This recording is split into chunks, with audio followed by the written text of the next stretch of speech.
샬롬, 좋은 아침입니다. 오늘 말씀은 요한복음 2장 1절부터 12절까지입니다. 자, 말씀 읽겠습니다. 사흘째 되던 날 갈릴리 가나에 혼례가 있어 예수의 어머니도 거기 계시고 예수와 그 제자들도 혼례의 청함을 받았더니 포도주가 떨어진지라 예수의 어머니가 예수에게 이르되 저들에게 포도주가 없다 하니 예수께서 이르시되 여자여 나와 무슨 상관이 있나이까 내 때가 아직 이르지 아니하였나이다. 그의 어머니가 하인들에게 이르되 너희에게 무슨 말씀을 하시든지 그대로 하라 하니라. 거기에 유대인의 정결 예식을 따라 두세 통 드는 돌 항아리 6이 놓였는지라. 예수께서 그들에게 이르시되 항아리에 물을 채우라 하신즉 아귀까지 채우니 이제는 떠서 연회장에게 갖다 주라 하시매 갖다 주었더니 연회장은 물로 된 포도주를 맛보고도 어디서 났는지 알지 못하되 물도온 하인들은 알더라. 연회장이 신랑을 불러 말하되 사람마다 먼저 좋은 포도주를 내고 취한 후에 낮은 것을 내거늘 그대는 지금까지 좋은 포도주를 두었도다 하니라. 예수께서 이 첫 표적을 갈릴리 가나에서 행하여 그의 영광을 나타내시며 제자들이 그를 믿으니라. 그 후에 예수께서 그 어머니와 형제들과 제자들과 함께 가버나움으로 내려가셨으나 거기에 여러 날 계시지는 아니하시니라. 아멘. 오늘 2장의 첫 문장은 이렇게 시작됩니다. 사흘째 되던 날 가나에 혼례가 있어 예수의 어머니도 거기 계셨다. 아멘.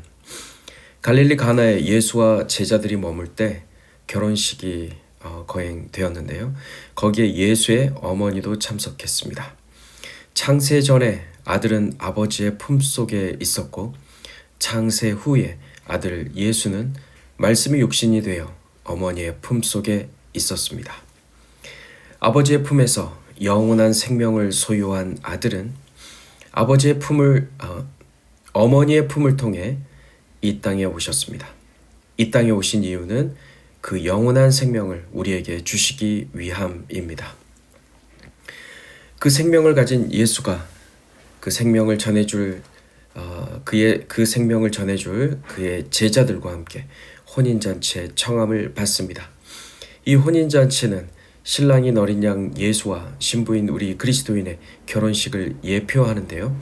구약 성경의 수많은 혼인잔치는 마지막 날의 이 결혼식을 예표합니다. 그래서 요한계시록은 우리가 즐거워하고 크게 기뻐하며 그에게 영광을 돌리세 어린 양의 혼인기약이 이르렀고 그의 아내가 자신을 준비하였다라고 했습니다. 때가 이르면 어린 양과 신부의 혼인잔치가 열리는데요.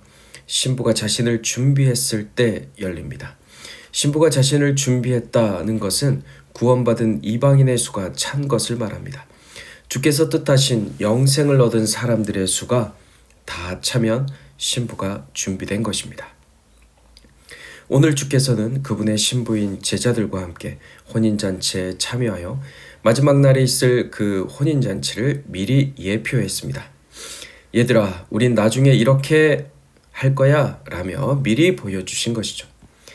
그런데 3절에 잔치집 분위기를 단숨에 뒤집을 변수가 발생합니다. 그것은 잔치에서 빼놓을 수 없는 포도주가 떨어진 것입니다.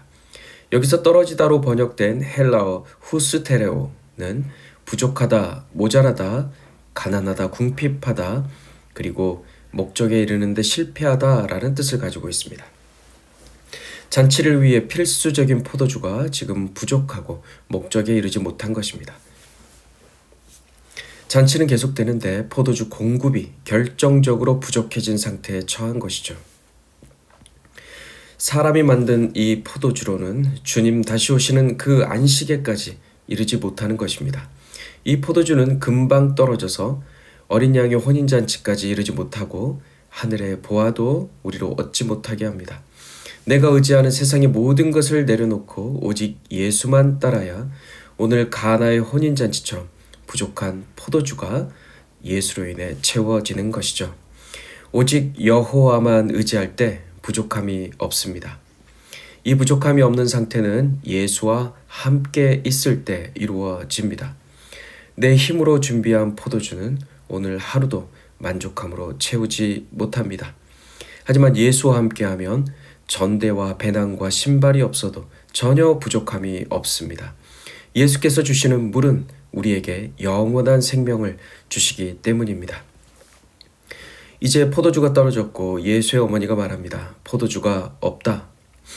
포도주가 부족한 상황에서 예수의 어머니가 말한 포도주가 없다는 말은 부족하다와 같은 말이 아닙니다. 부족한 것을 다르게 표현한 것도 아닙니다. 성령으로 잉태된 아기 예수를 그의 품속에 품었던 예수의 어머니는 지금 이 사건이 하나님의 역사심을 보이기 위한 일임을 분명히 알고 있었습니다. 예수는 내 때가 아직 이르지 않았다라는 말로 거절하십니다. 여기서 때는 더욱 철저히 사람의 때가 아니라 하나님의 때를 따라 사는 것이고 하늘 아버지의 뜻보다 앞설 수 없음을 말하는 것입니다. 예수께서는 하나님의 아들로서 하나님의 뜻을 성취하시는 시간을 향해 나아가시는데요. 십자가에 죽으시고 무덤에 장사되고 부활하여 신부인 제자들에게 나타나심으로 혼인잔치를 준비하는 그때를 말하는 것입니다. 잔치를 위한 포도주를 만들어 영과 진리로 예배할 때가 아직 오지 않았다라는 것이죠. 예수가 때가 오지 않았다라고 말씀하셨음에도 불구하고 예수의 어머니는 하인들에게 무슨 말씀을 하시든지 그대로 하라 지시합니다. 이후 예수께서 항아리에 물을 채우라 명령하신 것으로 보았을 때 어머니와 예수는 같은 방향으로 생각하고 있는 것이 분명합니다. 어머니는 무슨 말씀을 하시든지 그대로 하라라고 했고 이어서 예수께서 항아리에 물을 채우라라고 하자 하인들은 아귀까지 넘치도록 물을 채웁니다. 돌 항아리의 물은 유대인들의 정결 예식을 위한 물이었고 돌 항아리 6이라는 숫자는 불완전한 수로서 결혼식에서 자리는 차지하고 있었지만 인생에 찾아온 위기와 절망을 인간의 힘으로는 해결할 수 없음을 그 불완전한 숫자가 말해주고 있습니다. 또한 율법의 씻음이 아닌 예수의 보혈을 의지할 때만 마지막 날 혼인잔치에 참여할 수 있음을 보여줍니다. 예수께서 하인들이 떠온 그 물을 연회장에게 가져다 주라 말씀하십니다. 연회장이 맛을 보니 좋은 포도주입니다. 혼례에 청함받은 사람들이 처음 들어설 때 그 맛보는 그 깊은 맛의 포도주가 여전히 있는 것입니다. 보통 사람들은 하객들의 취기가 돌면 상황을 봐가며 연한 포도주로 은근슬쩍 속이기 일쑤인데요. 이번 혼인잔치는 그렇지 않습니다. 왜일까요? 그것은 분명합니다.